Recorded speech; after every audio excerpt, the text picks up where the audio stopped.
Alors le Muay Thai, c'est vraiment l'art martial traditionnel thaïlandais.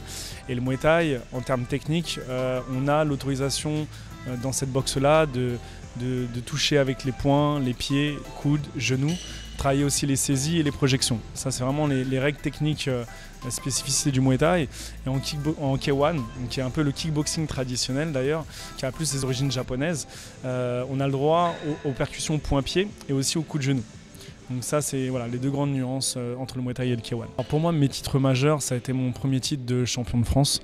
Donc ça a été en 2005 quand j'étais champion de France junior. Pour moi, c'était une réelle symbolique parce que le titre national, c'est quelque chose que tout boxeur normalement rêve de décrocher comme premier palier. Ensuite, mon deuxième titre majeur, ça a été quand même mon titre de champion du monde en Thaïlande en 2009. Où j'ai remporté cette ceinture quand même dans le pays d'origine et ça donne un côté un peu plus prestigieux aussi sur la victoire. Mais en soi, c'était vraiment ce deuxième titre et le dernier, 9 ans plus tard, de gagner cette ceinture de champion du monde K1 en Italie.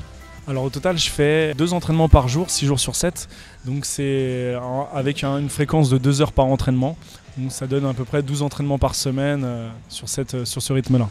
Au début, j'étais plus passionné par le football. J'avais commencé par le foot de l'âge de 6 ans à 16 ans et je voulais devenir footballeur professionnel comme n'importe quel gamin qui pratique ce sport, je pense. Il y a eu quelques aléas on va dire du destin, qui est pas mal de blessures liées à ce sport, dont les genoux, 2 ans d'arrêt sur blessure et qui m'ont fait dépasser un certain âge. Donc dès que j'ai vu que je dépassais les 16 ans, que les centres de formation étaient assez compromis, pour ma part, j'ai pris la décision à 16 ans de m'engager à 100% dans ma deuxième discipline favorite qui a été donc le kickboxing.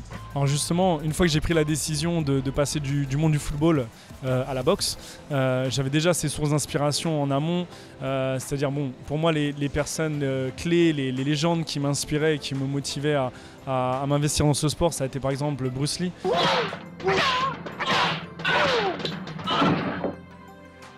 C'est quelqu'un à qui je ressassais, je regardais en boucle les cassettes vidéo de ses combats, même si c'était du cinéma, c'était quelque chose de très inspirant. Après aussi, une autre anecdote qui pourrait faire sourire mais qui pour moi était une vraie source d'inspiration, c'était par exemple le dessin animé Dragon Ball Z, qui était un manga avec des vraies histoires qui m'inspiraient, des vraies leçons de vie. Ou des combattants comme Mike Tyson ou Jérôme Le Banner, des grands boxeurs comme ça, que ce soit français ou étrangers américains, qui m'inspiraient par leur parcours et leurs exploits. À l'heure d'aujourd'hui, je gère plusieurs clubs, donc je me vois plus comme un entrepreneur, même si je donne encore des cours en tant que coach, donc en tant que coach de boxe.